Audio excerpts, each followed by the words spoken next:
Баримтэрэг үзэгчдээ цагийн мэдээллийн хөтөлбөрийн баасан харгийн дугаарыг хэлэхэд бэлэн болоод байна.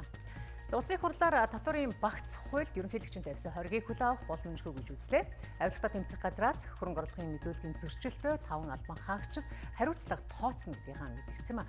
Засгийн газрын баталсан орон сууц үндэсний хөтөлбөрийн хүрээнд улсын хэмжээндээ орон сууцны тавг 150 мянгаар нэмнэ.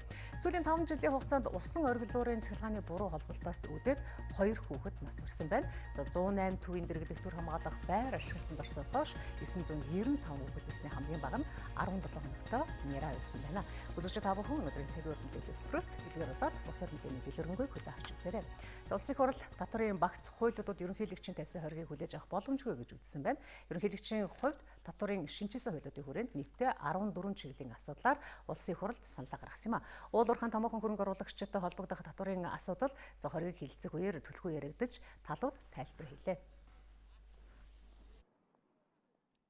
Улсын хурал татварын хуулиудыг шинжлэхдээ үндэстэн дамсан компаниудын мөнгө угаах, хүүхүүлэх, татвараас зайлсхийх үйл ажиллагааг өөгшүүлж, бага татвар төлөх, татвараас зугтах арга зам боломжийг олгосон гэж ерөнхийлөгч Баттуулга үзсэн байна. Харин уул уурхайн томоохон компаниудад татварын хит хөнгөлөлт үзүүлэхээр хуулийн орчин бүрдсэн эсэх талаар татварын зарим албаных нь зөрүүтэй тайлбарыг өгч байна. Банк гэрээний нөхцлөөр Риоцинта компани авч байгаа баталгааны шимтгэл, баталгааны төлбөр гэж байгаа. Гэтэл энэ баталгааны төлбөр нь өөрөө шинэ хуулийн 9-р зүйлийн 4 цагснаар хүүгийн орлого эдгээр шууд хамрагдаж байгаа. За инхээр Риоцинтагийн татвар өнөөдрийн хуулиар байгаа 20% нь 10% болж байгаа.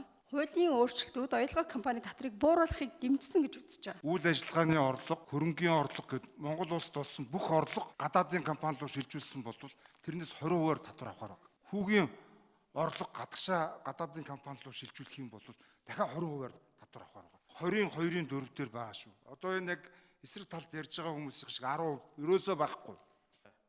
Харин сангийн яамныхны тайлбараас үзвэл оюу толгой компани болон уул уурхайн томоохон бусад аж ахуйн нэгжид хамааралтай татварын ямар нэг хөнгөлөлтийн заалт шинжилэн найруулсан хууль тусгагдаагүй гэж үзэж байна. Харин улсын хурлын зарим гишүүний хувьд одоогийн хуулийн нөхцөлийг дордуулсан зарим талын зохицуулт хийгдсэн. Цаашид авч үзэх ёстой гэсэн байр суурьтай байна.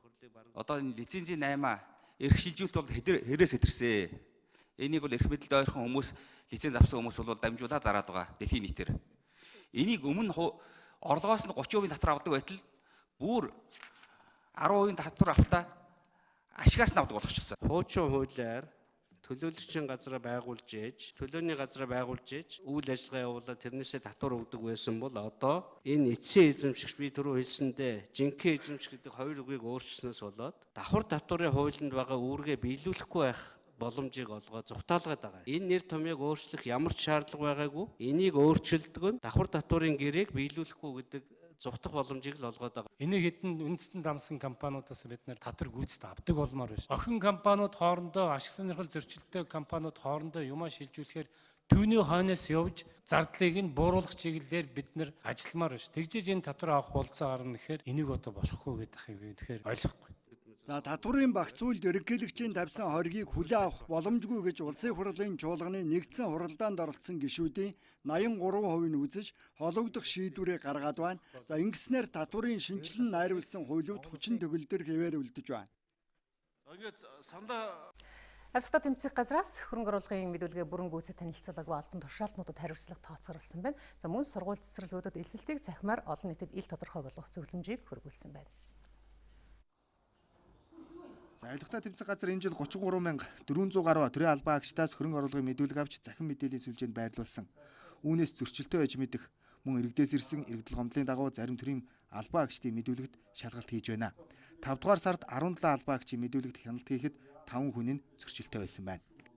Өөрийн болон гэр бүлийн гишүүдийн хөрөнгө оруулалтын орлого зээлийг мэдүүлээгүй Сүхбаатар аймгийн Онгон сумын мал нэмлэг үржлийн засгийн мэргэжилтэд Эрдэнэбаатарын албан тушаалын цалинг бууруулах, хууль заасан хоригдлыг зөрчиж аж ахуйн нэгжүүдээс сандуу хүлээ авч зарцуулсан Дорнод аймгийн Хөлөн буур сумын засаг дарга Ган хуйг, Булган сумын засаг дарга Базаргур нарыг албан тушаалыг бууруулах хариуцлага тооцоолохоор их хүүхний албан тушаалтанд авилгата тэмцэх газраас албан бичиг хөрвүүлсэн.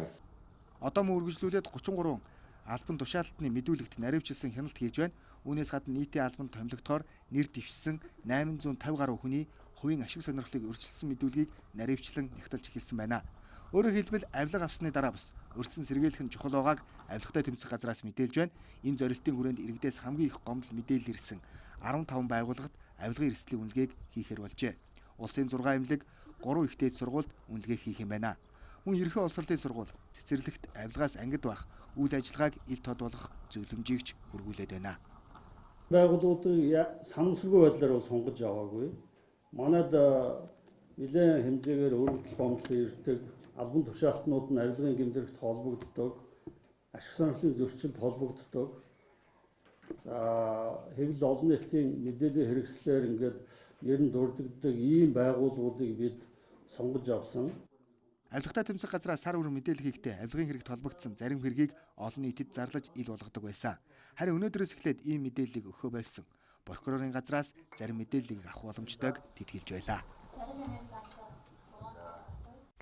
Хүчирхийлэлд өртсөн хүүхдийн талаар хэтгэлгэрэнгүй нийтэд мэдээлгэн заах хохирогчдын сэтгэл зүйд хүн дарамт болдгоос гадна ирээдүйн амьдралыг нас сүрүүлэх эрсдэл дагуулдаг нь. Тухайлбал увс аймагт гарсан хэргийг хэтгэлгэрэнгүйгээр мэдээснээс охины орон нутагт амьдрах нөхцөлийг нүгүү хийж цаашлаад амиа хорлох шалтгаан болохыг бас үгүйсэхийн аргагүй гэж мэргэжилтнүүд ярьсан байгаа.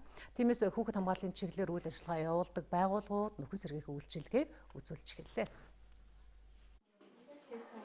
Нийгмээс ирэх дарамт хүчирхийллээс үлдсэн цочрол нь хүүхдийн сэтгэл зүйд хүнд гэмтэл учруулдаг. Тиймээс бэлгийн хүчирхийлэлд өртсөн охтыг тусгаарлан сэтгэл зүйн эмчилгээнд хамруулж эхлээд байна. Төр хувийн хөвшлийн хамтарсан төсөл хэрэгжүүлж үжин төвд 16 охинд сэтгэл заслын эмчилгээ хийжээ. 80-90 орчим хувийн бага наснда одоо жишээлбэл бэлгийн хүчирхийлэлд өртсөн хүүхдүүд биеийн өнлөгч болж байгаа гэсэн юм албан бус судалгаа төрийн бус байгууллагаас гаргасан байна. Энэ дүүжлэхээ үзүүлж байгаа тоо хэдий цөөхөн чигсэн энийг бол яг ийм хэлбэрээр ийм сургалтын агуулгатай хөтөлбөртөө ийм байдлаар өргөжүүлж явж болох юм а гэдэг нь одоо батлагдж байгаа нэг цаашаалтай зүйл. Бэлгийн хүчирхийллийн талаар цагдаа шалгагдсан 2 хэрэг тутмын нэг нь шүүхээр эцэслэн шийдэгддэггүй. Учир нь гэр бүлийн гишүүн, найз нөхөд, эцэг их, дотны хүмүүс нь гэмт хэрэгтэн байдагтай холбоотой. Ээж нь одоо хэд удаа ирж төр хамгаалах байранд нь уулзаад анхны өгсөн мэдүүлгээс хүүхэд буцаад яг энэ нөгөө хүүхдтэй ажилдаг ийм бас ажлын туршлагатай мэрэгчсэн ийм нөгөө өмгөөлөгчийг орон нутг руу явуул шүүх хуралдаанд оруулж ич хүүхэд өөрөө мэдүүлгээ баталж ээж тэр буруутай гэдгийг анхаарчтай шүүхэр тогтоолгож чадчих. Гэр бүлийн хүчирхийллийн хохирогч болсон 995 хүүхэд 108 төвийн дэргэдэх төр хамгаалах байранд иржээ. Тэд энд 24-өөс 48 цаг болох ёстой ч хүүхдүүдийг авах асрамж халамжийн төвүүд хүрэлцээгүйгээс хагас жил болох тохиолдолч гардаг. Тиймээс биеийн болон сэтгэл зүйн дарамттай хүүхдүүдэд нөхөн сэргээх үйлчилгээ үзүүлж байна. Баян зүрх дүүргийн насан туршийн боловсролын төвтэй ирээ байгуулад тэндээс 7 хоногийн 3 өдөр багш шивдэгчээл заадаг. За өөртөө ч гэсэн нийгмийн ажлууд маань хөгжлийн хөтөлбөр боловсруулж ажиллаж байгаа. Хүчирхийлэлд өртсөн хүүхдүүд хариал харгалзахгүйгээр сургуульд хамрагдахтай хэрэгтэй болсон байгаа. Хүүхдийн хүчирхийллийн хэрэг 108 утсанд ирдэг. Тухай бүрт нь хамтарсан баг ажиллаж хүүхдүүдийг төр хамгаалах байранд авчирдаг. Өнөөдрийн байдлаар 3 шугамаар дуудлага хүлээн авч байна. Хүчирхийлэлтийг өртсөж байгаа тохиолдол бол хөршөөс ч юм уу өрөөл хэн нэгэн хүмүүс дуулгадаг. Гэхдээ ихэвчлэн бол хүүхэд ямар тохиолдол дуулгадаг вэ гэхээр яг цааны асуусны дагуу тий хүчирхийллийн дараа бол ханддаг. Хүчирхийлэлд өртсөн хүүхдүүдийн сэтгэл зүйг эмчилж цаашид эрүүл амьдрахад нь туслах ажлыг эхлүүлсэн. Гэхдээ сэтгэл зүйн хүнд нөхцөлд уртсгасан цагаар ажиллаж бага цалин авдаг учраас хүний нөөцийн тухай асуудалч тулгарч байна. Тиймээс төрийн бус байгууллагуудыг татан оролцуулж эхлээд байна. Гэхдээ хүүхэд хохирогч болсны дараа эмчлэх гэж хичээх биш, хохирогч болохоос нь урьдчилан сэргийлэх чиглэлд илүү анхаарах шаардлагатай байна. Үүнд эцэг эхчүүдийн хариуцлага оролцоо хамгийн чухал байгаа юм а.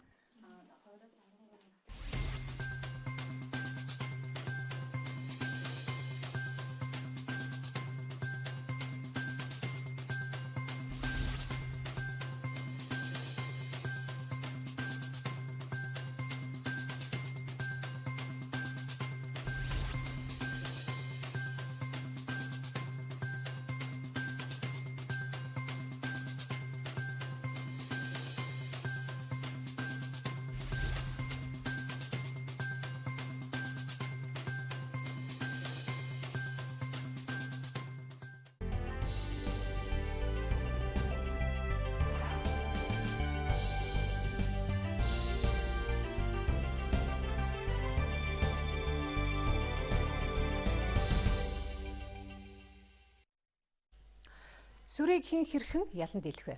Олон зуун хүүхэд сүрээгийн халдвар авснаас хойш энэ асуултанд хариулж байгаа. За хариулт нь одоо хариулт хайж байгаа. Хариулт бол дархлаа сайтай хүн хамгаалагдах нь байна. Дархлаагаа дэмжих нь урьдчилан сэргийлэх хамгийн шилдэг арга гэж эмчнэр үзэж байна.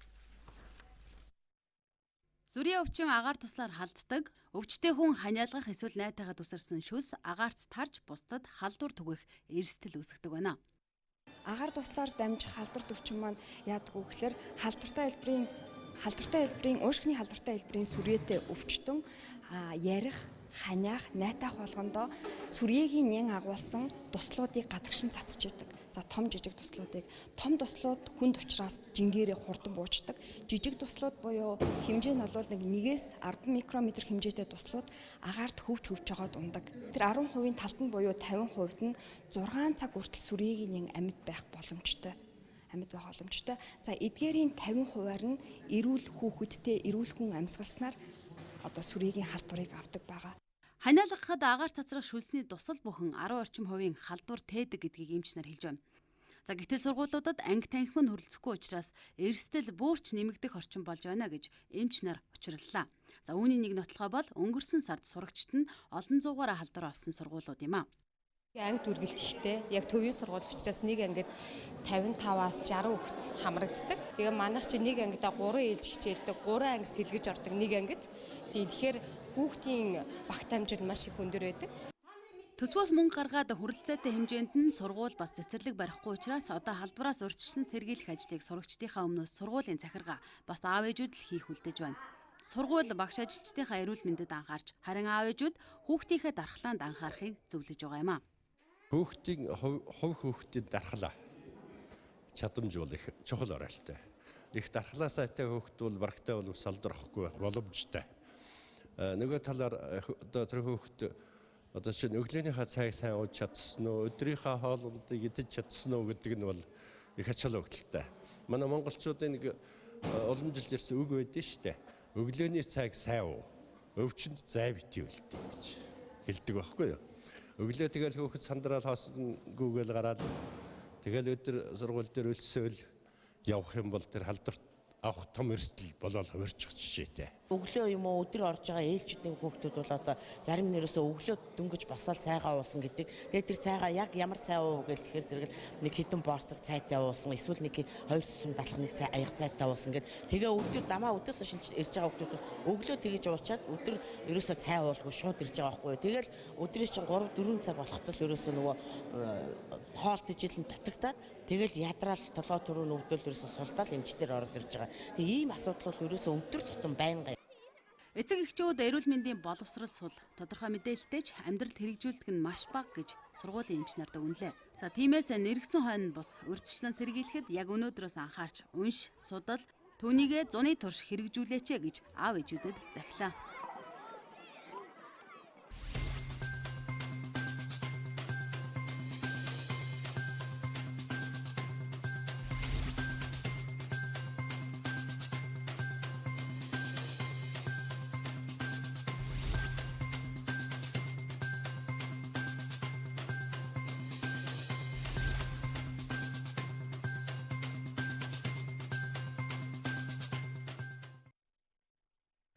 Эрүүл мэндийн тусламж үйлчилгээг хүн бүр тэгш хүртэхгүй байгаа. Тухайлбал орон нутгаас нийслэл ирж сурч байгаа оюутан сурагчид өвдсөн тохиолдолд хаана хинт хандхаа бас мэддэггүй. За үүнд эрүүл мэндийн салбараас гадна мөн сургууль, багш, сургууль хүмүүжүүлэгчид хүүхдийн байгууллагууд анхаарлаа хандуулах шаардлагатай байна гэж үзсэн байна.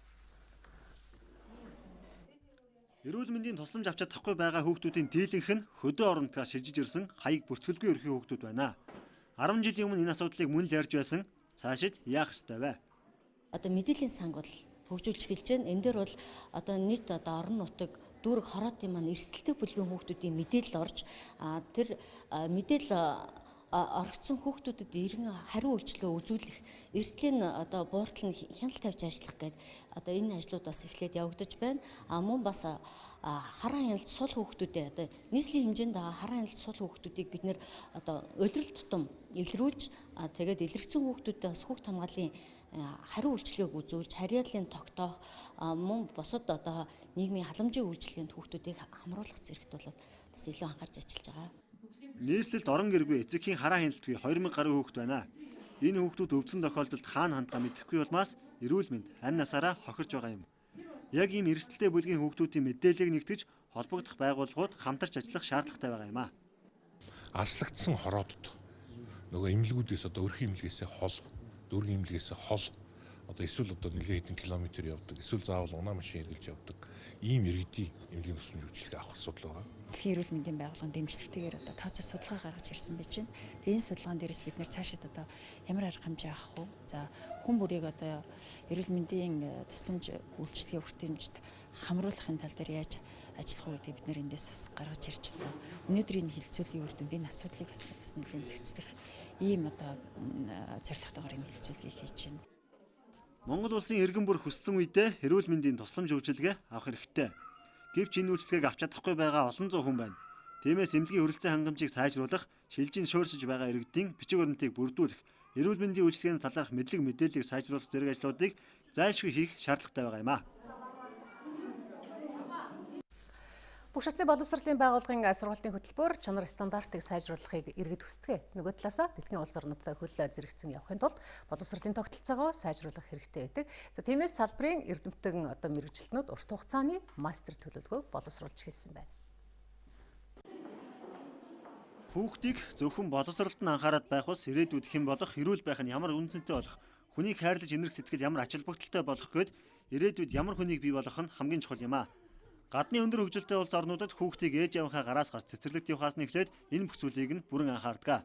Ингэж байж л улс орон хөгжин дэвшдэг. Манай боловсролын салбарынхан ч үүнтэй саналдаг байна. Энэ хүүхдүүдийг ялангуяа залуу хүүхдүүдийг бага наснаас нь таньж мэдэх ёстой. Ямар авьяастай хүүхд, ямар чадвартай хүүхд гэдгийг олж харахгүй бол тоо боддог хүүхдэл сайн хүүхд гэж ингэж хэлээл бусдуудыг нэг 2 дугаар зэргийн хүүхд шиг ингэж харж болохгүй л дээ. Өнөөдөр хүн болгон бол адилхан, хүн болгон оюуны чадвартай. Монголчууд бол оюуны чадвар сайтай. Өнөөдөр сурах асуудал яаж сурах вэ хүнийг?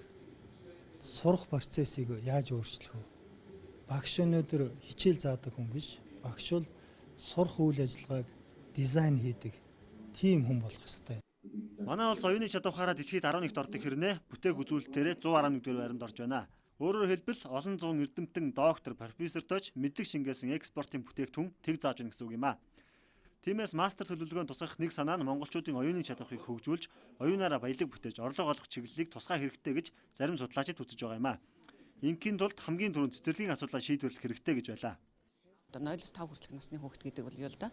Яг одоо ирээдүйд хэн бол төлөвлөх суур фундамент тийм ээ. Барилгын суур одоо яаж тавигснаас одоо барилгын чанар насжилт шалгалттай адилхан сургуулийн өмнөх боловсролын хувьд бол хүүхдийг одоо бага наснаас нь бүр ихэн хөвлөд байхаас нь бага насны хүүхдийг бол хөгжүүлэх шаардлагатай гэж үзэж байгаа. Өмнөх боловсролынхаа тухай хуулинд бод нэмэлт өөрчлөлт оруулахыг ажиллаж байна. За энэ ажлынхаа хүрээнд болохоор төр болон төрийн бүс өмчин цэцэрлэг болгонд одоо хөгжийн багш, биеийн тэмрийн багш зайлшгүй байх шаардлагатай байна. Боловсролын салбарын мастер төлөвлөгөөг өмнө нь 3 удаа боловсруулсан байдаг. 4-р удаагийн мастер төлөвлөгөөнд бүх шатны боловсролын агуулга, стандарт, үнэлгээний тогтолцоог боловсронгуй болгох, багшийн хөтөлбөрийн үнэлгээг олон улсын төвшөнд хүргэх гээд олон асуудлыг багтаана гэсэн үг юм а.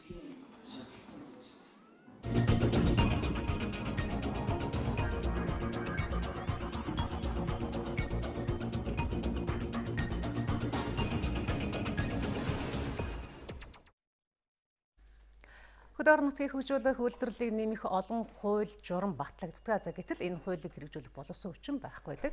Сум болгонд нэг мал зүйч мөн тарийн талбай дээр мэргэжлийн агрономч ажиллахыг холбогдох хуульд заасан байдаг ч гэсэн бэлтгэж байгаа боловсон хүчин ханааж хүрэлцдэггүй байгааг хөдөө аж ахуйн их сургуулийн багш нар ярьж байдаг юм а. За энэ сэдвийг бид өнөөдөр хөдөө аж ахуйн буландаас үргэлжлүүлэн онцолж байгаа. Энэ талаарх дэлгэрэнгүй мэдээллийг хүргэхээр одоо эфирийн шууд студид манай сэтгүүл Сүхбаатар ажиллаж байна. Орой мэндэргээ Сүхбаатар. Орой мэндэргээ. Тэгээ өнөөдөр ингэж манай энэ мал аж ахуйн салбар хөдөөгийн салбарт бол хөгжүүлэх зорилго маш олон хууль хэрэгжиж байна. Одоо хуулийг баталж байна, хэрэгжүүлэх зорилготой. Гэтэл хууль бол хүн л хэрэгжүүлнэ шүү дээ. Хүнтэй байж ээж. Тийм. Тэр сэдвийг л өнөөдөр онцолж байгаа. Энд одоо нэг мэдээлэл 3 хуулиудаар одоо бид жишээ татсан байгаа. 3 хуулийг одоо гаргая гэж бодож байгаа. Тарилангийн тухай хууль 2016 онд одоо батлагдсан санагч шинжлэгдээд дараа мал амьтны эрүүл мэндийн тухай хууль, Монгол малын генетик нөөцийн тухай хууль өнгөрсөн хавраас хэрэгжиж эхэлсэн. Энэ тарилангийн тухай хууль өнөөдөр хэрэгжиж эхэлснээр нийтдээ одоо бүх одоо тарилангийн энэ аж ахуйн нэгжүүд бүгд агрономчтой авах хэрэгтэй гэсэн ийм одоо заалт орж гисэн. Энэ хууль дээр үзэхэд зүгээр нэг тоон мэдээлэлээс ингээ харж байхад манай улсад өнөөдөр нэг Улаанбаатарын үр тариа эрхэлж байгаа нэг 1200 гаруй аж ахуй нэгж байд юм байна. Инээ цаана бас нэг 30,000 гаруй одоо хүнсний ногоо тариалж байгаа иргэн байгаа. За тэгээд нэг тариан одоо компани нэг агрономчтой байна гэхэд 1000 гаруй одоо ийм мэрэгжилтийн өнөөдөр хэрэгтэй болж байна. Мөн одоо 30,000 гаруй өрхийн тариалмч ихэд за 10 өрх дундаа нэг агрономчтой ажиллаа гэж бодоход бараг 3,000 гаруй одоо ийм агрономчууд бас хэрэгтэй болж байна. Гэвтэл яг өнөөдөр энийг манай улсад өнөөдөр бэлтгэж чадчихэв. Энэ хуулийг хэрэгжүүлэх нөгөө хүчин боловсон өнөөдөр ямар байна вэ гэж харж байгаа. Тэгээ хөдөө аж ахуйн одоо их сургууль дээр очиж би бас тодруулсан байгаа. Ер нь бол одоо яг энэ агрономчийг хэр зэрэг манад одоо бэлтгэж байна. Хэрийн нарийн одоо бэлтгэж чадж байгаа юу? Эний эсэл тэр нь хэр зэрэг байгаа гэдэг тодруулсан байгаа. Энэ тухай мэдээллийг одоо хүргэе. Ярьсан бол 5 мэрэгжлүүдийг одоо ерөнхий агроном, тусгай газар тариалангийн агроном, селекц зүрийн аж ахуй агроном, жимс хүнсний ногооны агроном, ногоон байгууламжийн агроном гэдэг ингээд одоо мэрэгжлүүд бол байгаа. Өшөө одоо сонирхсан чиглэлээрээ одоо 3 дугаар курсээс эхлээд нарийсаад ингээд мэрэгших боломжтой. За өнгөрсөн жилээс эхлээд мал амтны эрүүл мэндийн тухай хууль, Монгол малын генетик нөөцийн тухай хууль бас хэрэгжиж эхэлсэн. Ингэснээр өнөөдөр аймаг болгонд мал эмнэлгийн одоо ийм газар байгуулагдаж, сум болгонд аймаг одоо хөдөө аж ахуйн бас ийм тасаг байгуулагдсан. Тэр хэрээр бас ажлын байр бий болж байгаа. Зүгээр нэг жишээ татахад өнөөдөр хөдөө аж ахуйн сургуульд ганцхан одоо бэлтгэдэг одоо тижэл бэлчээрийн судлалын ийм ганц анги байдаг. Энэ ангид өнөөдөр нэг жил төгсөхдөө 10 орчим хүүхд төгсөж байна. Гэтэл энэ хуулийг одоо хэрэгжүүлэхийн тулд сум болгонд өнөөдөр нэг ийм мэрэгчлэлтэн бэлчээр одоо тижэлийг бэлтгэсэн нэг ийм мэрэгчлэлтэн азар тариалангийн мэрэгчлэлтэн хэрэгтэй болж байгаа. Тэгэхэд 300 гаруй хэрэгтэй болж байна. Тэр нь аймгаа нэмээд ингээ явах юм бол бараг 400-аад мэрэгчлэлтэн энэ одоо хэрэгтэй. Энэ хуулийг одоо хэрэгжүүлэхэд. Тэгэхэд өнөөдөр яг энийг бас одоо хэрэгжүүлж явах ийм одоо боловсон хүчин бас л байхгүй нэгдэг хөдөө аж ахуйн их сургуулийн одоо багш хэлж байгаа. Энэ тухай яриад одоо хүргэе. Гэтэл энэ ангид одоо суралцах хүний тоон бол харьцангуй бага байдаг. Ер нь бол нэг жилдээ 2-3 хүүхэд төгсдөг.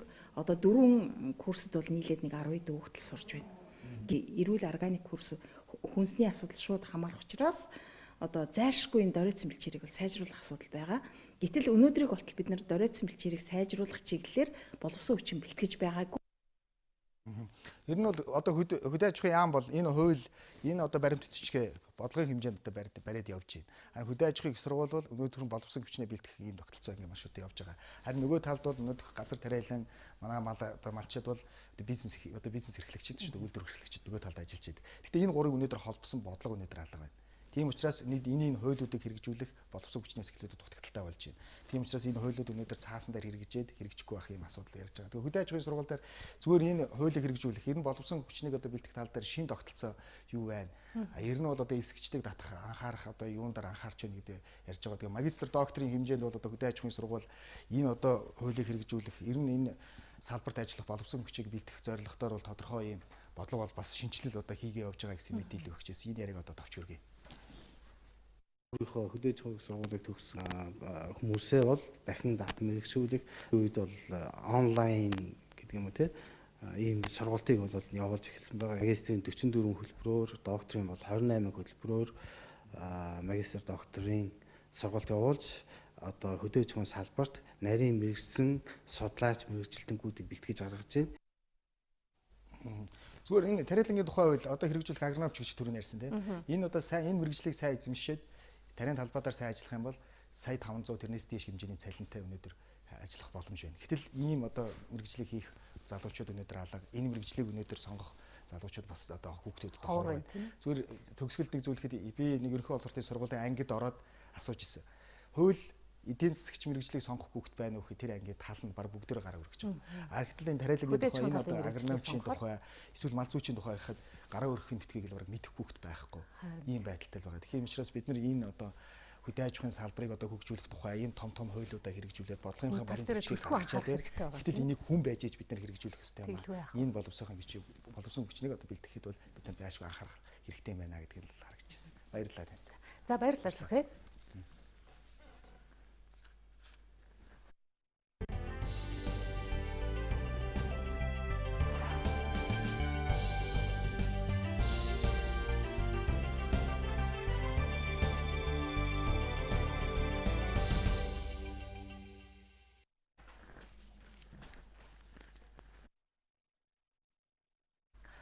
2023 он гэхэд 150 мянган айлыг орон сууцтай болгох зорилт дэвшүүлээд орон сууц үндэсний хөтөлбөрийг засгийн газар баталсан байна. 2045 он хүртэлх одоо хийсэн хүн ам болоод мөн айл өрхүүдийн тооцоололт үндэслээд 4 жилийн дараа ихэд 150 мянгаар орон сууцныхаа тоог нэмэх төслийг барилга хотоолтын яам тооцоолон гаргасан байна.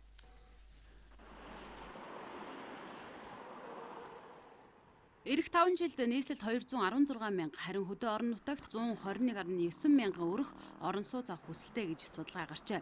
За энэ судалгааг илүү наривчил бол нийслэлд 35 мянга гаруй, аймагуудад 12 мянга орчим өрх орон сууц худалдан авах чадвараар баталгаажсан байна.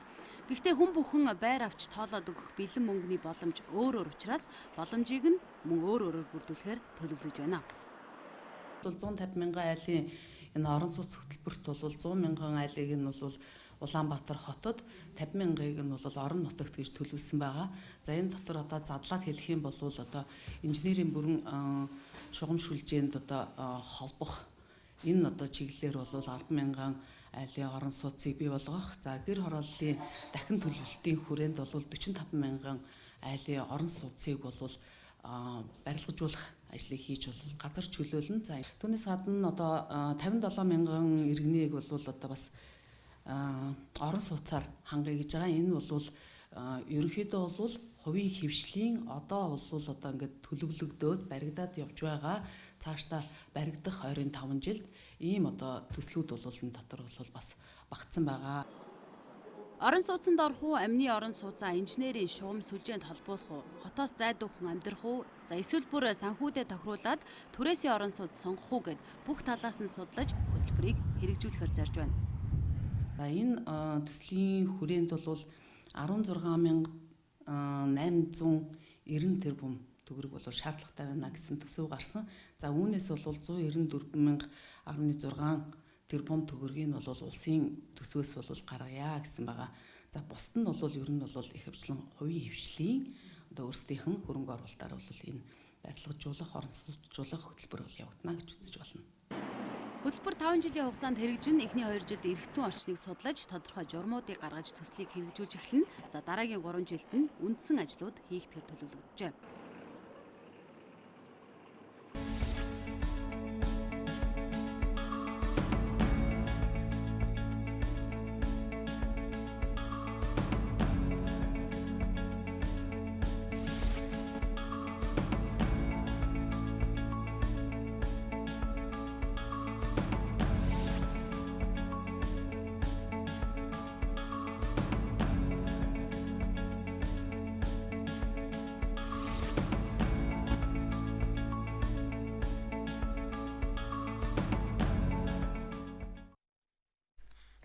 Цагийн хөтөлбөрөөр бид ил задгаа цахилгааны утастай холбоотой сэрэмжлүүлэг мэдээг яг 1 жилийн өмнө цувралаар одоо хөндөж үзэгч та бүхэнд хүргэж байсан.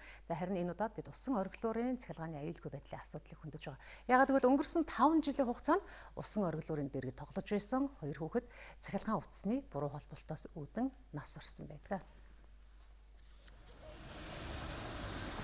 Тэгэхээр улсын хэмжээнд 20 гаруй усан оргилуур байдаг гэсэн тоо судалгаа байна.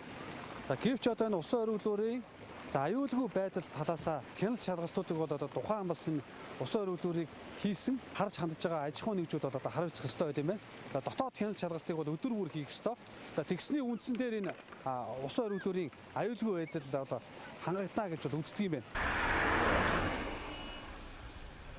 За ихэнх нь усан оргилуур ашиглалтын үйл ажиллагааг хариуцж байгаа аж ахуйн нэгж байгууллагууд маань бол хамгийн түрүүнд мэргэжлийн боловсон хүчин маань дутмаг байна. Дээрээс нь дотоод хяналт маань муу байна тий. Ийм асуудлууд бол гарч байна. Ажилуулах талаасаа бол ер нь мэргэжлийн хүн ажилуулах шаардлагатай. Энэ холболт тий туршилт тохируулга байнга хянаж үзэж мөн дамаагүй газар дуулгын аюулгүй байдлыг бол байнга хянж явах шаардлагатай байгаа.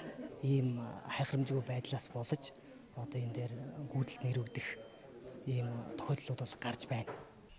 Усан оргилуурын аюулгүй байдлыг ханган ажиллаж байгаа үлгэр жишээ усан газрууд ч байна. За хүүхдүүдийг усанд унахаас сэргийлсэн хаалттай усан санг ажилуулах нь аливаа эрсдлээс сэргийлэх нэг боломж гэж тэд харжээ. Тэг ер нь бол хориотой одоо бидний наасан тэмдгийг одоо ингээд наасан тэмдгийг хуулж аваад хүүхдүүд дээгүүр бага насны хүүхдүүд гараагүй үрж ийн, дугуйтай хүүхдүүд гараагүй үрж ийн. Одоо зарим нэг нь эвдэж ийн, унгааж ийн. Тийм асуудал гарч. Тэднэр баян хяналт тавиад хараа хяналт тавьж байгаас тэр хүмүүсийг бол бүгдийг буугаад өдөр болгон ирээ цаг минут болгонд буугаад шаарт явах боломж байхгүй л. За мэргэжлийн хэлтийн байгууллагаас өнгөрсөн онд усан оргилуурын аюулгүй байдлыг хангуулж ажиллаагүй 2 газарт хариуцлага тооцож арга хэмжээ авч бусад газруудад зөвлөн туслах үйлчлэгийг үзүүлжээ. За зөрчлийн тухай хууль зааснаар дээрх зөрчил гаргасан аж ахуйн нэгжүүдэд 1-ээс 5 сая төгрөгийн торгуулийн арга хэмжээ авах зохицуулттай юм байна. Бурхны шашны сажийн ёсны дээрхийн гигийн 42 дугаар рембүүчи манай улсад ирлээ. Тэрээр энэ сарын 31-ний өдрийг хүртэл ажиллана. Мэдээллийг манай сурвалжлагч анх хоёр зураглаач Адианаар Чингис хаан нисэх онцны буудлаас мэдээллийг одоо үзэгч таахын түргэнэ. За баярлалаа үзэгч та бүхэнд бид Чингис хааны нисэх онцны буудлын гэсэн мэдээллийг хүргэж байна. Тэгэхээр сажийн ёсны дээрхийн 42 дугаар рембүүчи Монгол оронд бол саадж байна. За энэ ураа 7 хоногийн хугацаанд бол мэдээж эрдэмтдийн хурал болгон за бусад улс хөтөлбөрүүд байгаа. Энэ хөтөлбөрүүдийн талаар бид сонирхъё. За танд энэ өдөр мэдээ сайн явж ирүү. Энэ удаад Монгол оронд морилготой энэ сажийн ёс бол одоо Монголын хаатын үеийн одоо шашин гэдгээр одоо монголчууд бүгд мэдж байгаа. Тэгээд энэ сажийн ёсны одоо уламжлал нь одоо ингэ дасраад би алтар өгсөн 13 номны эрх авшгийг Улаанбаатар хот дахь саж бандийн номын хүрдэн хийдэд 6 хоног айлдах. За үүний өмнө бол одоо бас ханцшгүй дамжлагын одоо эрх авшиг хүртээхийн тухайтад нар хажидын их банчин одоо 25-26-нд хүртээгээд тэгээд залгуулад 27-ноос 30-ны хооронд алтар өгсөн 13 номын одоо эрх авшгийг одоо хүртээнэ. Хувлын хааны дурдтгаснаар Павгламын зохиосон дөрвөлжин үсгийн 750 жилийн ойн олон улсын эрдэм шинжилгээний хуралд оролцох ийм хөтөлбөртэйгээр ирж байгаа. Би бол одоо энэ 5 дахь удаан энэ Монгол оронд ирж байна. Монгол оронд ирэхэд бол ер нь Монгол төвдүүдийн одоо ёс заншил, хоолунд ахгүй байдал одоо бүгд их ижлэхэн байдгаа. Тийм болохоор бол би энэ харь оронд орж ирж байгаа биш. Их сайхан тийм өөрийнхөө нутаг оронд ирж байгаа юм шиг тийм сэтгэл төрдгөө. Олон зуун жилийн одоо номын барилгатай ард түмэнд одоо түмэн дунд ирж тийм ээ. Энэ уламжлал бурхны шишнийх нь одоо уламжлалыг одоо залгуулах юм наад завшаа тохиосондоо би их баяртай байна. 2018 онд гадаадын 529 мянган жуулчин манай улсад ирсэн. Энэ нь эдийн засагт хамгийн багадаа 600 орчим сая долларын орлогыг оруулсан гэсэн статистик тооцоо өгдөг. За харин 2020 он жуулчдын тоог 1 сая төгрөгөөр байгаль орчин аялал жуулчлалын яам зорилт тавин ажиллаж байгаа. За нөгөө талаас бас Монголоос гадны улсыг зорих жуулчдыг хамгийн бага зардлаар аялуулах шин сувгуудыг нээж байгаа. За үүний тулд жуулчдад хэрэгтэй бүхий л төрлийн цогц мэдээллийг өгөх аялал жуулчлалын компаниудаа дэмжих зорилгоор Улаанбаатар Travel Expo 2019 үндэсний аялал жуулчлалын үзэгдэн салбарын яам мөн нийслэлийн аялал жуулчлалын газар хамтран зохион байгуулж байна. Гадаадын жуулчдыг Монголд авчрах цогц хөтөлбөр дэд бүтцийн асуудлын шийдлийн талаар үцэглэнг нээж хэлсэн үгэндээ байгаль орчин аялал жуулчлалын сайд онцллоо. Мөн энэ жилийн үцэглэнгийн онцлог нь дотоодын аялал жуулчлалын компани байгууллагын үйл ажиллагааг сайжруулахын тулд боловсон хүчний харилцаа мэдлэгт анхааран энэ талын боловсрал олгох сургалтыг зохион байгуулах юм. Өөрөөр хэлбэл дотоодын жуулчид өөрсдөө гадаадын жуулчдад үлгэр жишээ болох үз аялж зугаалгахдаа биеэ зөв боловсон авч явах ёстойг хэлж байлаа.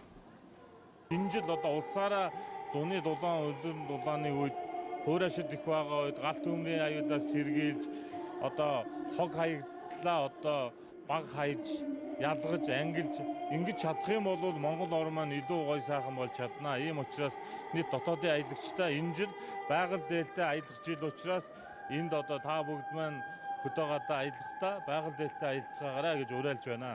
Энэ жил бол байгаль орчин аялал жуулчлалын яамны санаачлах дэмжлэгтэйгээр манай нийслэлийн аялал жуулчлалын газар хамтраад нийт 21 аймаг Улаанбаатар хоттой аялал жуулчлалын одоо зочлог үйлчлэгийн салбар буюу зочид буудал үйлчлэгээ за тэгээд бар рестораны үйлчлэгээний ажилтнуудад зориулсан мөн хөдөж гайдууд зориулсан цогц ийм одоо том хэмжээний сургалтын хөтөлбөрийг хэрэгжүүлж эхлээд ингээд манай сурагч багш нар манай нийт одоо хөдөө орон нутгуудаар яваад эхэлж бид бас зэрэгцээд Улаанбаатар хотынхон сургалтууд хийгээд явж байна. 5 дахь жилдээ болж байгаа энэ үцэглэнгийн бас нэг онцлог нь Монголоос гадны улс руу аялах жуулчдад хэрхэн хямд үйлчилгээ үзүүлэх асуудалд анхаарал хандуулах явдлаасаа. Тухайлбал Солонгос руу аялахад визний асуудал хүндрэл учруулалтыг шийдснээс гадна тасалбараа захиалах гэж заавал тухайн компани дээр биеэр очих шаардлагагүй монгол хэлээр хялбар аппликейшн ашиглах боломж бүрдэж байна. Наадмын урт амралтаар эрт билетээ захиалж, эрт аялаа захиалж илүү хямдаар аялаараа гэж бид нар бас энэ хөнгөлөлтийн эрхийн бичиг 50,000 төгрөгийн хөнгөлөлтийн эрхийн бичиг бас өгж байгаа.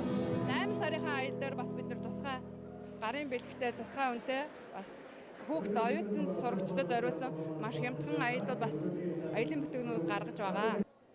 Аялал жуулчлалын шинэ хэлбэрийн нэг болох аялангаа эрүүл мэндийн үзлэгт хамрагдах боломжтойг тус үзэсгэлэнг зорж Солонгосоос ирсэн эмч нар онцолж байсан. Үзэсгэлэнгийн үеэр бүгд найрамдах Солонгос улсын CM нэгдсэн эмнэлгийн мэрэгжилтнүүд иргэдэд эрүүл мэндийн зөвлөгөө мэдээлэл өгч байлаа. Монголчуудын дунд өвдөг нурууны өвчлөл их байдаг. Тиймээс тэдэнд зориулсан тохирсон үйлчилгээг үзүүлэхээр бид зорин ирлээ. Манай эмнэлэг Солонгос улсад хүлээн зөвшөөрөгдсөн албан ёсны үе мөчний эмнэлэг юм а. Анх монголчуудын талаар манайхыг зорин ирсэн Монголын алдартай тамирчныг эмчлэх үеэр мэдээлэл авч байсан. Харин одоо Монгол улсад ирж бодит нөхцөлтэй танилцах боломж гарч байна. Улаанбаатар Travel Expo 2019 энэ сарын 26-ны өдрийг хүртэл Мишель Expo олон улсын үзэсгэлэн худалдааны төвд болно.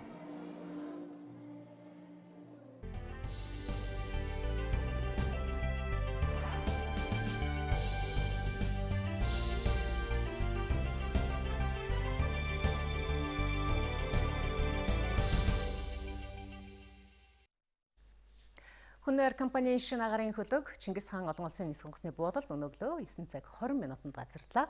3000 гаруй километр агарын замыг туулж ирсэн 98 хүний суудалтай энэхүү агарын хөлөг олон улс орон нутгийн чиглэлд нислэг үлдэхнэ.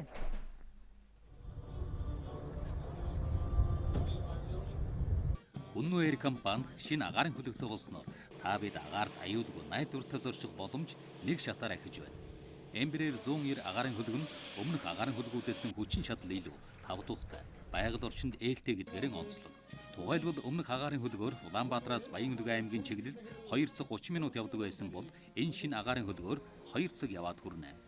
Гуанчжоу хотоос бүх техник үйлчилгээг нь хийлгээд ингээд шин залуу агарын хөлгийг авчирлаа. Энэ онгоцыг авчирсаар одоо жишээ нь манай Фокер 50 гэдэг онгоц 50 суудалтай байсан бол суудлын тоо 98 болж бараг 2 дахин нэмэгдэж байгаа. Дээр нь Фокер 50 онгоцноос хурдын хувьд бол илүү даваа талтай. Тэгэхээр бид нэр зарчигчдыг энэ одоо орон нутгийн тээвэрт илүү хурдтай, түргэн шуурхай олон зарчигчдад үйлчлэж чадна гэж бодож байна. Эмбрээр 190 агарын хөлгийн хурд 870 км цаг, нэг нислэгээрэн 98 зорчигч тээвэрлэх боломжтой. Мөн 4537 км агарын зам туулах үзүүлэлттэй учраас бүс нутгийн нислэгт нэн тохиромжтой гэдгийг албаныхан хэлж байлаа. Шинэ агарын хөлгийг ашигласнаар аялал жуулчлалыг хөгжүүлэх, гадаад дотоод нислэгийн хугацааг багасгах, агарын тээврийг хөгжүүлэх зорилго хэрэгжүүлэхэд чухал ач холбогдолтой юм. Үүний хувьд бол бид бүхэн энэ Хүнээр компанитай ярилцсан. Мэдээж энэ 70 хүний суудалтай онгоц явж байсан бол одоо 98 бараг 100 хүний суудалтай онгоц явна гэдэг нь нэгд суудалд оногдох зардал багасж байгаа юм. Тэгэхээр тодорхой хэмжээгээр үнэ нь буурна. Хүнээр компани 2016 оноос эхлэн агарын хөлгийн парка шатраатай шинжилж байна. Эмбрээр 190 агарын хөлг нь цаашид орж ирэх 4 агарын хөлгийн эхнийх нь юм. Төлөвлөгөөний дагуу дараагийн онгоц нь 2020 онд Монгол улсад ирэх юм байна. Монгол улсын хүн амын 15% нь өргөдлийн шалтгаан байгааг тодорхойлсон байна. За 2011 оноос хойш нийтдээ 800 гаруй гэр бүл үр шилжүүлэн суулгах аргаар үр хөвгөттэй болсон байдаг. Цаашид үр шилжүүлэн суулгах эмч мэрэгжилтнүүдийг чадваржуулах, техник технологиг сайжруулах, хамтын ажиллагааг сайжруулах шаардлагатайг салбарын эмч мэрэгжилтнүүд үзэж байна. За өргөдлийн шалтгаанаар эмнэлэгт хандаж байгаа иргэдийн дийлэнх нь эмчилгээ оройтсон үедээ ирдэг байна. За ингэснээр өргөдлийн шалтгааныг тодорхойлоход хүндрэл гарч, за эмчилгээ удааширч үрдүн муутай болох эрсдлийг нэмэгдүүлдэг байна.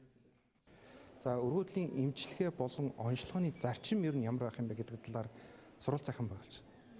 Ингэснээр хөдөө орон нутгаас олон жил өргөдөлтөд явж байгаа хосууд маань хэрэгтэй цагтаа чухал хэрэгтэй тэр эмнэлгүүд рүү хандах бүрэн боломжтой болж байгаа маа л гэсэн. Ер нь бол наалдсан гаралтай өргөдлийн бүтцэн дотор хамгийн их хувийг эзлээд байна. Тэгэхээр энийг бол онцлох үндсэн стандарт бол дурангийн мэс заслал. Дурангийн мэс заслын дараа жирэмсэн болох магадлал бол залуу хүүхдүүдэд ялангуяа маш өндөр. За орон нутагт ч мөн үр шилжүүлэн суулгах эмчилгээ хийх хүсэлтэй иргэд олон байна. За түүнчлэн энэ чиглэлийн эмчилгээ үйлчилгээ нэвтрүүлэх хэрэгцээ байгааг тайлбарлаж байсан юм. Өргөдөл бол хөдөө орон нутагт бол нэлээд их байгаа. Тэ. Өргөдлийн одоо шалтгаан бол маш олон төрлийн шалтгаан байна. Энэ дотроос одоо өрөвсөл болон хөвлийн одоо хүндийн одоо наалтцуудын шалтгаантай өргөдлүүд бол их байгаа. Энэ өргөдлүүдийг одоо сүүлийн үед бол одоо дурангийн арга ашиглан онцлох одоо хэрэгтэй болсон байна. Хэрвээ та 2-оос дээш жил хүүхэдтэй болохгүй байгаа бол мэрэгжлийн эмч нарт хандах хэрэгтэй гэдгийг эмч мэрэгжилтнүүд зөвлөж байна. За мөн энэ асуудлыг зөвхөн гадны улсад бус дотооддоо хямд өртгөөр эмчүүлэх боломж бий болсныг эмчнэр хэлж байлаа. Дээрээс нь үнд хүчний хэмжээ. Эрхүүгийн ангаахын их сургуулийг 100 жилийн ойд зориулаад тус сургуулийг төгссөн Монгол төгсөгчдийн салбартаа хэрхэн амжилттай явгыг харуулсан фото зургийн үзүүлэлт гарсан юм а. Тус сургуулийг өнгөрсөн хугацаанд нийтдээ 350 гаруй монгол оюутан төгсөж салбартаа мэргэжлэрээ үр дүнтэй ажиллаж байна. Монгол улсын эрүүл мэндийн салбарт өндөр мэргэжлийн мэргэжсэн боловсон хүчин бэлтгэх бодлогын дагуу манай улс иргэдээ гадаадын ангаахын их сургуулиудад сургах алсын хараатай арга хэмжээг хэрэгжүүлж ажиллаж байсан. За энэ хүрээнд Оросын холбооны улсын эрхүүгийн ангаахын их сургууль түүхэн үүрэг гүйцэтгэжээ. Эрхүүгийн ангаах ухааны улсын их сургуульд Монгол улсаас 1961 онд анхны 10 гаруй залуучууд суралцгаар очиж исэн түүхтэй. Ингээд 1966 онд анхны Монгол 11 мэрэгчлэн эрүүл мэндийн дээд боловсрол эзэмшиж эх орондоо одоо өндөр мэдлэг чадвартайгаар иргэн ирж Монгол улсын эрүүлийн хамгаалах үйлсэд эрхүүгийн ангаах төгссөн төгсөгчдийн оруулах хувь нэмрийг одоо ажлыг эхлүүлж исэн юм түүхтэй. Монгол улсын хамгийн хэрэгцээтэй газар ажиллаж хөдөлмөрлөж Монгол улсын ангаах ухааны салбарт шин олон технологиудыг нээсэн ийм улсууд бол ажилдаг. Одоо жишээ нь бол манай сайд байсан сонин бол Монгол улсад анхны одоо эхоны эмч болж одоо эхогоор Монгол улсад эхоны онцлогыг дэлгэрүүлж байлаа. Мөн одоо судасны мэс заслын эмч нар байна. За манай сургуулиас бол одоо эргэтэн шилжүүлэн суулгах эмчилгээний анхны пионерууд нь бол төрсөн. За бөөр шилжүүлэн суулгах эмчилгээг одоо анх эхлүүлж ирсэн манай ноосхон оюун цэцэг гэдэг манай эмнэлгийн дарга байсан хүн байна. За миний бие бол элэг шилжүүлэн суулгах багийн анхны одоо гишүүний нэг. Тэгээд би бол элэг шилжүүлэн суулгах эмчилгээг бол бас эхлүүлэхэд одоо хувь нэмрээ оруулж явсан. Ер нь бол олон хүмүүс байна. Эрхүүгийн ангаах ухааны их сургуулийн төгсөгчдийн холбоонд сургуулийнхаа ойдоо зориулж хийсэн нэг ажил нь эмзүүн байгууллагын нэгдсэн эм холбоотой хамтран Монголын эмзүүчдийг эрхүү хотод мэргэжилт дэвшүүлэх 3 удаагийн сургалтыг зохион байгуулж 80 гаруй эмзүүчдийг хамруулжээ. За түүнээс гадна өндөр мэргэжлийн багш нарыг эрхүүгээс урьж ирүүлэн 50 гаруй мэргэжилтнүүдийг бэлтгэсэн байна. Сүүлийн өдрүүдэд Mobicom корпорацийн байрлаж ирсэн офистой холбоотой худал, үндэслэгүй мэдээлэл хэвлэл мэдээллийн хэрэгслүүд мөн цахим орчинд цацагдсан байгаа. За энэ асуудлаар Mobicom корпорацийн зүгээс өнгөрсөн хугацаанд туризмын бүх төрлийн төлбөрийг цаг хугацаанд нь төлсөн гэж албан ёсоор мэдэгдлээ. За мөн МUN-РТ компанитай офисын түрээстэй холбоотой альва нэгэн гэрээ байгуулж байгаагүй, түрээсийн төлбөр төлөх хуралцаанд бас ороогүй. За орох, эргэцэн үндэсгүй бөгөөд түрээсээ төлөөгүй гэсэн мэдээлэл бас үндэслэлгүй худал мэдээллээ гэж үзсэн байна. За мөн Mobicom корпорац болон түүний удирдах албан тушаалтнууд авилгата тэмцэх газар шалгагдаагүй болохыг хариуцлагатайгаар мэдэгдсэн байна. Цагийн мэдээллийн хөтөлбөр олон улсын амьдрал дөрвөн үйл явдлын мэдээллээр үргэлжилж байна. За эфирийн шууд студиуд гадаад мэдээний томч редактор Ариунч мэргэжлэж байна. Орой мэнд төргий Ариунч мэрэг. Орой мэнд төргий. Өнөөдөр дэлхийн нийтийн анхаарлын төвд байгаа ямар мэдээллээс үзэгчтэй өргөх гэж байна? За гадаад мэдээг эхлээд Хятад Америкийн худалдааны маргаантай холбоотой мэдээг эхлэе. За бүгд найрамд Хятад улс Америкийн нэгдсэн улсыг худалдааны хилэлцээнд саад тайг тавьж байна гэж буруутгаж байна. Худалдааны хилэлцээг урагшлуулахад Америкийн нэгдсэн улсын талаас гол саадыг тавьж байна. Ийм учраас Хятад улс шудраг бус хандлагыг хүлээж авахгүй гэж худалдааны яам нь мэдэгдлээ. За худалдааны хилэлцээнд Хятад улс ямагт одоо тогтвортой байр суурьтай байдгаа хэрвээ Америкийн нэгдсэн улс хилэлцээг цааш нь үргэлжлүүлэх сонирхолтой байвал түүнийг чин сэтгэлээсээ харуулж буруу алхам хийснээ хүлээн зөвшөөрөх зүйтэй гэж Хятадын засгийн газар мэдэгдэж байна. Бээжин Америкийн нэгдсэн улс 200 тэрбумын дүнтэй экспортын бараанд нь татвараа нэмж тогтоосны хариуд Америкийн 110 тэрбум долларын бараанд хариу татвар тогтоочод байгаа. За энэ татварын дайнаас болж Америкийн Хятад руу нийлүүлдэг гахаа махны экспорт бас тасалдахад хүрсэн байна. За 5 дугаар сарын эхний 7 хоногт гэхэд Хятадын худалдаа авагч компаниуд Америкаас 3300 тонн гахаа мах авах захиалгаа цуцалжээ. Саяхан Америкийн сангийн сайд Стивен Миньюшчин Америкийн нэгдсэн улс худалдааны шин шатны хилэлцээ эхлүүлэхэд нээлттэй байгаа. Хятад улс хилэлцээнд эргэж орно гэдэгт итгэлтэй байна гэдэг байр суурийг хэлсэн. Үүний хариуд Хятадын талаас мөн албан ёсны байр сууриа илэрхийллээ.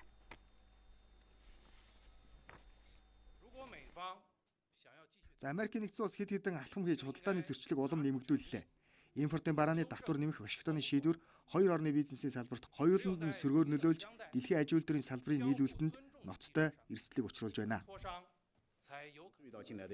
Америкийн нэгдсэн улс манай улсын өндөр технологийн компаниудад улс төрийн зорилгоор шахалт үзүүлснийхээ төлөө олон улсын хамтын нийгэмлэгээс дэмжлэг авч чадахгүй. Энэ шахалт дэлхийн шинжлэх ухаан технологийн хамтын ажиллагаанд ноцтой нөлөөлөө зогсохгүй хамтран ажиллаж байгаа улс орнуудын бизнес эрхлэгчдэд ч сөрөг нөлөө үзүүлж байна. Иймд Вашингтон хэлэлцээний ширээнд суухын тулд ихтгэл төрүүлэх ёстой. Аливаа яриа хэлэлцээ ихтгэлцэл дээр тулгуурладаг. За хувиа бол маш аюултай компани. Тэд аюулгүй байдал, цэрэг армийн салбарт ямар аюултай бүтээгдэхүүн үйлдвэрлэснийг та бүгд харж байгаа хаа. Иймээс хувиа компаниг худалдааны хэлэлцээрт багтаах нь зөв хэрэгэ.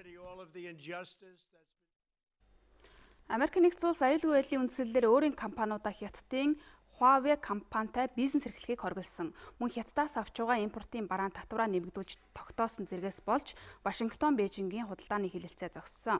Одоогоор хэлэлцээг яг хизээнээс эхлүүлэх талаар хоёр талын аль аль нь байр суурь хэлээгүй байна. Америкийн нэгдсэн улсын ерөнхийлөгч Дональд Трампын Япон улсад хийх албан ёсны айлчлал маргааш эхлэх гэж байна. За тэрээр Япон улсын шинэ эзэн хааны шинэ он тооллын анхны төрийн хүндэт зочны хуваар айлчлах юм а. Өөрөөр хэлбэл Трамп ерөнхийлөгчийн энэ удаагийн айлчлал хоёр орны худалдааны асуудалд гол нь чиглэлээгүй зөвхөн эзэн хааны төрийн зочин болж хоёр орны холбоотны харилцааг илүү тодтогоход чиглэсэн гэдгийг албан ёсны их сурвалж нь хэлж байна. За Америкийн ерөнхийлөгч тэргүүн хатагтай хамтаар Япон улсын шинэ эзэн хаан хатан нарт бараалхаж ерөнхий сайд Абе шин зута хэлэлцээ хийх юм байна. Трамп ерөнхийлөгч нэм гарагт Японы ерөнхий сайд Абетай суума бүх үзэж, за даваа гарагт Япон улсын цог жавхланд эзэн хаан Нарухито болоод хааны хатан нарт бараалхаж мөн өдрийн орой эзэн хааны хүндэтгэлийн хүлээн авалтанд оролцох юм а. Ингээд мягмар гарагт тэрээр Японы Канагава мужид байрладаг өөрийн орны тэнгисийн цэргийн хамгийн том баазад зочилж цэргүүдтэй уулзах юм байна. За ерөнхийлөгч Трамп эх сарын сүүлээр Японы Осака хотноо болох их хорийн бүлгийн дээд хэмжээний уулзалтанд оролцохоор дахин Япон улсад айлчлана. Одоогоор Америк, Японы хооронд худалдааны хэлэлцээ ажил хэргийн төвшөнд явж байна. За Америкийн нэгдсэн улс Японы автомашин болоод түүний эд ангид тогтоосон татвараа тэгэлгэсэн Токиогийн шаардлагын эсрэг байгаа. За энэ асуудал хоёр орны худалдааны хэлэлцээнд гарч байгаа хамгийн том саадад тооцогдож байна.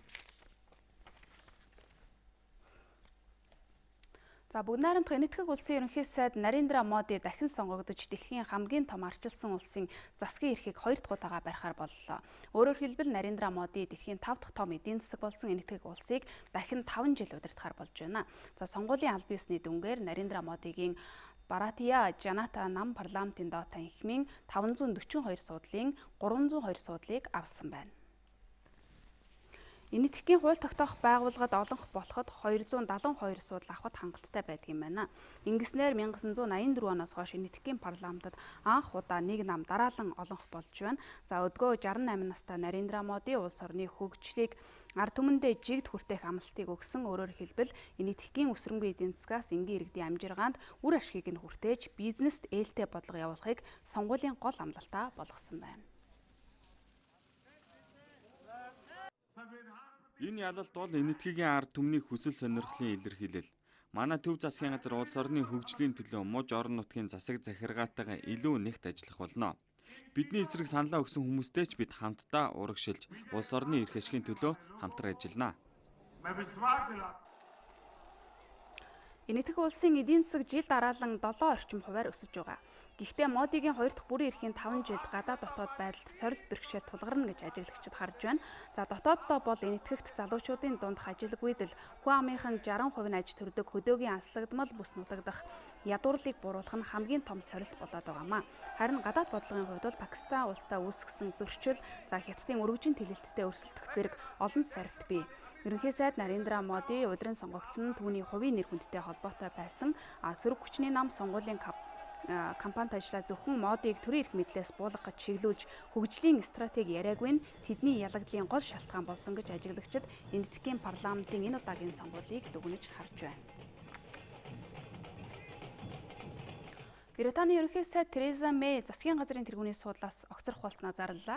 Тэрээр ирэх 6 дугаар сарын 7-нд засгийн газрын тэргүүний суудлаас буух юм байна. За Британий хууль тогтоогчид ерөнхий сайд Тереза Мэйгийн Европын холбооноос гарах тухай сүүлийн саналыг хүлээж аваагүйтэй холбоотойгоор засгийн газрын тэргүүнээс огцрох гэсэн шаардлага бол нэмэгдсэн. Тэрээр огцрох болсноо зарлахдаа Европын холбооноос улс орноо гаргахын тулд бүх хүчин чадлаа дайчилсан боловч хэрэгжүүлж чадалгүй бууж байгаадаа харамсаж байгаагаа илэрхийллээ. Өнгөрсөн 1-р сараас хойш Британийн парламент Тереза Мэйгийн Европын холбоотой хэлэлцэн тохиролцсон Брекситийг хэрэгжүүлэх гэрээг сойрхон баталгаас 3 удаа татгалзаад байгаа. Иймд тэрээр саяхан сөрөг хүчний намтайгаа зөвшөлтсөлд хүрэхээр яриа хэлэлцээ хийсэн боловч үр дүнд хүрээгүй. Ингээд тэрээр энэ 7 хоногт Европын холбооноос гарах эцсийн хувилбарыг санал болгосон. За гайлын холбоо байгуулах Европын холбооноос гарах эсхийг дахин олон нийтээс асуух зэргийг багтаасан түүний сүүлийн хувилбарыг Британий хууль тогтоогчид хүлээж авахаас мөн татгалзаад байгаамаа. За ерөнхий сайд Мэй ажлаа өгөхөөс өмнө эх сарын эхээр болох Америкийн нэгдсэн улсын ерөнхийлөгчийн айлчлалыг хүлээн авна. За үүний дараа буюу 6 дугаар сарын эхээр эрх баригч нам Британий дараагийн засгийн газрыг тэргүүлэх хүнийг сонгох ажлыг эхлүүлнэ. Одоогоор консерватив намаас ерөнхий сайдад 12 хүний нэр яригдж байгаагаас гадаад харилцааны сайд байсан Борис Джонсон хамгийн өндөр магадлалтад тооцогдож байна.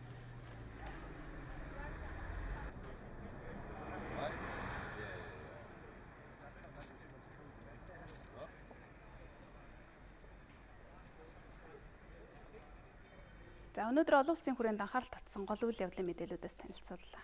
Баярлалаа Аримчмгээ.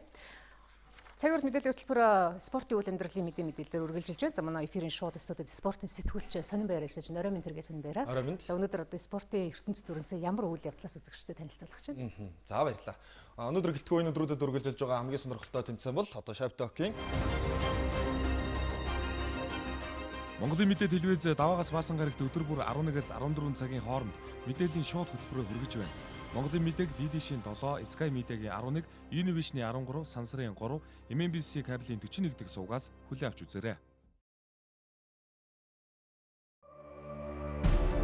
Монголын мэдээ телевизийн тойм тайлбар хөтөлбөр 2017 оны 3 дугаар сарын 25-наас нэвтрэж эхэлсэн. Хөтөлбөрөө даваагаас баасан гарагт 18 цагаас үзэгч танд шууд хүрч байна. Тухайн өдөр эх оронд болоод олон улсад өрнөсөн үйл явдлуудаас олонний анхаарлыг татсан онцлог 3-5 үйл явдлын эргэн тойронд тоймчид мэдээллийг бэлдэн хүргэж байна. Үйл явдал хэрхэн өрнөв? Үүнтэй холбоотойгоор өмнө нь юу болж өнгөрсөн? Ирээдүйд хэрхэн өрнөх хандлагатай байна вэ гэдгийг тоймчид олон талаас нь анализ хийж үзэгчдэд дүгнэлт хийх боломжийг олгосон бүтэн 1 цагийн хөтөлбөрийг өдөр бүр алгасахгүй хүргэсээр байна. Монголын үндэсний олон нийтийн телевиз 50 жилийн түүхтэй Монгол улсын болон олон улсын хагас 100 жилийн түүхийн дуу дүрсний үнэт тарихыг бидэнд байна. Энэ бол тойм тайлбар хөтөлбөрийн гол агуулгын нэг хэсэг юм. Монголын мэдээ телевизийн тойм тайлбар хөтөлбөрийг тойм жалдан гэрэл, цэнд, сэтгүүлч үр цайх, олон улсын тоймч цогтоо, төвшин жаргал, редактор Ариун Чимгэнэр үзэгч танд хүргэж байна.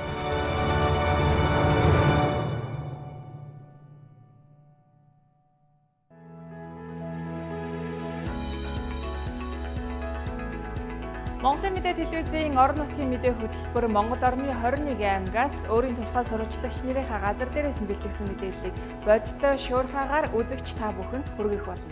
Анхангаа аймаг дахь сэтгүүлч анх манлай. Монголын мэдээд сурвалжлагч Саран Чимэг. Монголын мэдээ сувгийн сурвалжлагч Наран Цэцэг. 2017 оны Монгол улсын шилдэг аймаг Өмнөг аймагаас Дархуул аймаг дахь сурвалжлагч Буян шиг мэдээлж байна. Улсын хөгжил сумаас сумын хөгжил багаас эхэлнэ. Говьалтай аймгийн 18 сум 2 тосгон 84 багийн ард иргэдийн аж амьдрал Цагийн мэдээллийг 200 га талбайг нь хашаажуулж 22 хуудгийг гаргахтай. онцлог үйл явдлын мэдээллийг бэлтгэн өргөнэ. Орон нутгийн мэдээ хөтөлбөрийг үзэгч та бүхэн даваа суваг баасан гаргуудын 19 цаг 40 минутаас хүлээн авч үзээрэй. Нийгэм дөрнөж байгаа хамгийн их анхаарал татсан ард иргэдийн эрх ашигтай холбоотой сэдвийг халуун сэдэв нэвтрүүлгээр онцолдог. Олон талын их сурвалж үйл явдлын газар дээр нь очиж иргэдийг бид сонсно. Иргэн таны эрх зөрчигдөж байвал бидэнд танд. Авилга, ашиг сонирхол, чимээг өргсөн хууль бус шийдвэр, хүүхдийн эрх гээд олон сэдвийн хүрээнд ард иргэдийн өмнөөс бид асуух болно. Халуун сэдвийн сурвалжлагыг 7 хоног бүр их сурвалжуудтайгаа уулзсан нэвтрүүлгээ бэлтгэж байна. Бидний хамгийн гол их сурвалж нь иргэн та. Баасан гарагийн халуун сэдвийн нэвтрүүлэг танд хүрэх болно. Олон улсад томоохон бүтээн байгуул чиглэг бүтээгдэхүүн хөгжүүлэлтийн санхүүжилтийг хөрөнгөний зах зээлээс босгодог жишг байдаг. Монголын хөрөнгөний зах зээлч бас сүүлийн жилүүдэд эрчимтэй хөгжиж байгаа. Хөрөнгөний зах зээлийн талаар илүү дэлгэрэнгүй мэдээллийг шин тутам эдийн засгийн аймаг та бүхэнд хүргэх болно. Дотоодын банкны салбарт одоогийн байдлаар 10 гаруй арилжааны банк үйл ажиллагаа явуулж байна. Энэ салбар санхүүгийн зах зээлийн нийт активын 95%-ыг дангаараа эзэлж байгаа юм а. Банкны салбартай холбоотой сүүлийн үеийн мэдээллийг эдийн засгийн тойм байна. Монгол улсын эдийн засгийг 2018 онд 5%-аар 2019 онд 6.3%-аар өснө гэсэн тооцооллыг олон улсын валютын сангаас гаргаад байна. Бид эдийн засгийнхаа өсөлтийг тогтвортой байлгахын тулд юун дээр анхаарч хэрхэн ажиллаж байна вэ? эдийн засгийн тойм олон улсын шинжээчид эдийн засагчдын байр суурьтайгаар хүргэх болно.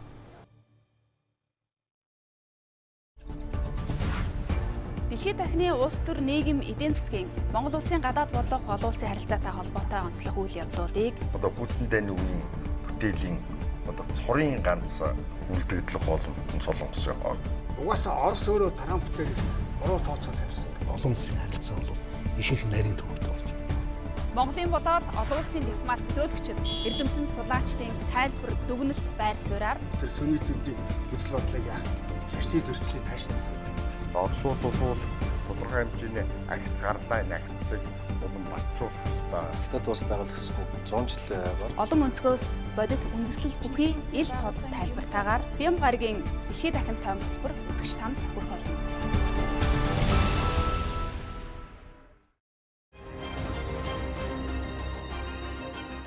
Монголын мэдээ телевиз даваагаас баасан гарагт өдөр бүр 11-ээс 14 цагийн хооронд мэдээллийн шууд хөтөлбөрөөр хүргэж байна. Монголын мэдээг DD-шийн 7, Sky Media-гийн 11, Univision-ийн 13, Сансарын 3, MNBC кабелийн 41 дэх сувгаас хүлээн авч үзээрэй. Монголын мэдээ телевизийн тойм тайлбар хөтөлбөр 2017 оны 3 дугаар сарын 25-наас нэвтрэж эхэлсэн. Хөтөлбөрөө даваагаас баасан гарагт 18 цагаас үзэгч танд шууд хүрч байна. Тухайн өдөр эх оронд болоод олон улсад өрнөсөн үйл явдлуудаас олонний анхаарлыг татсан онцлог 3-5 үйл явдлын эргэн тойронд тоймчид мэдээллийг бэлдэн хүргэж байна. Үйл явдал хэрхэн өрнөв? Үүнтэй холбоотойгоор өмнө нь юу болж өнгөрсөн? Ирээдүйд хэрхэн өрнөх хандлагатай байна вэ гэдгийг тоймчид олон талаас нь анализ хийж, үзэгчдэд дүгнэлт хийх боломжийг олгосон бүтэн 1 цагийн хөтөлбөрийг өдөр бүр алгасахгүй хүргэсээр байна. Монголын үндэсний олон нийтийн телевиз 50 жилийн түүхтэй Монгол улсын болон олон улсын хагас 100 жилийн түүхийн дуу дүрсний үнэт тарихыг бидэнд байна. Энэ бол тойм тайлбар хөтөлбөрийн гол агуулгын нэг хэсэг юм. Монголын мэдээ телевизийн тойм тайлбар хөтөлбөрийг тоймч алдан гэрэл, цэнд, сэтгүүлч үр цайх, олон улсын тоймч цогтоо, төвшин жаргал, редактор Ариун Чимгэнэр үзэгч танд хүргэж байна.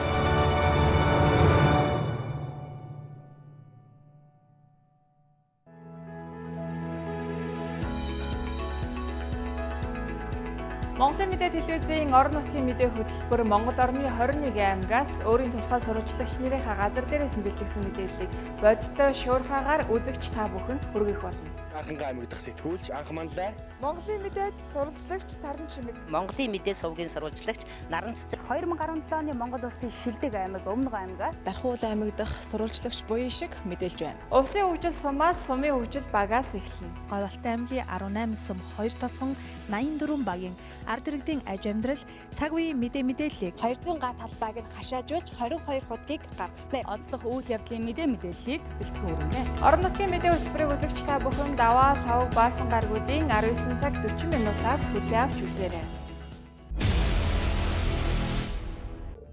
Нийгэмд өрнөж байгаа хамгийн их анхаарал татсан ард иргэдийн эрх ашигтай холбоотой сэдвийг халуун сэдэв нэвтрүүлгээр онцолдог. Олон талын их сурвалж үйл явдлын газар дээр нь очиж иргэдийг бид сонсно. Иргэн таны эрх зөрчигдөж байвал бидэнд танд. Авилга, ашиг сонирхол, чимээг өргсөн хууль бус шийдвэр, хүүхдийн эрх гээд олон сэдвийн хүрээнд ард иргэдийн өмнөөс бид асуух болно. Халуунчдад спортын ертөнцид болж байгаа томоохон тэмцээн оролдоо үйл явдлын мэдээлэлээс хүргэлээ. Баярлалаа Сүнбэрэ. Одоо үзэгчид та бүхэнд хөтөлбөрийн харийн хэсэг цаг агарын сэрэмжлүүлэг мэдээ хүргэе. За өнөөшөнд болоод мөн маргааш өдөр нутгийн төв хэсгээр нойтон цас орж говь тал хээрийн нутгаар салхишуурахтай байхыг цагуур орчны шинжилгээний газраас анхааруулж байна. За маргааш баруун аймагуудын нутгаар солигдмол өвөлтэй байх нь хангаан уулархаг нутгаар баг зэргийн хурдан цас орно. Харин төвийн аймагуудын нутгаар өвөлөрхөг, шөндөө, ихэнх нутгаар өдөртөө бас зарим газраар бороотой уулархаг нутгаар нойтон цас орох нэ. Мөн зүүн аймагуудын нутгаар өвөлшин, за шөндөө зарим газраар өдөртөө харин ихэнх нутгаар бороо нойтон цас орох нь. Харин говь аймагуудын нутгаар солигдмол өвөлтэй за шөндөө бороо орохгүй өдөртөө нутгийн хойд хэсгээр бороо орох нэ. Нийс Улаанбаатар хотод өвөлөрхөг байх нь шөндөө хурдандастай өдөртөө баг зэргийн хурдандас орох юм байна. Одоо үзэгч та бүхэнд цаг агарын дэлгэрэнгүй мэдээг танилцуулъя.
Үзэгчдээ бид та бүхэн цагийн урд мэдээллийн хөтөлбөрийн баасан гарагийн дугаараа хүргэлээ. Анхаарал хандуулсан үзэгч та бүхэнд баярлалаа.